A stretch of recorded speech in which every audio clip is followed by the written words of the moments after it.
Hello, I'm in a 2012 Kia Sorento, and today I'm going to show you how you would use your rear windshield wiper as well as your front windshield wipers. So for the rear, these controls are going to be here. So if you push this, it's going to activate it. Same with this will activate the spray. So if you can see with this on, you can see it here too. It's now wiping, and then I'll push that button again. It keeps it turned off. And to use your front windshield wipers, this is what this stick's for. So right now it's in the off, and you can switch it to whichever setting you like better, and then you just pull the stick.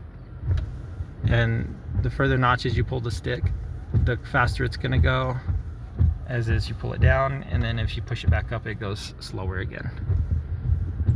And you just push it up once. If you push this up once, it'll go once.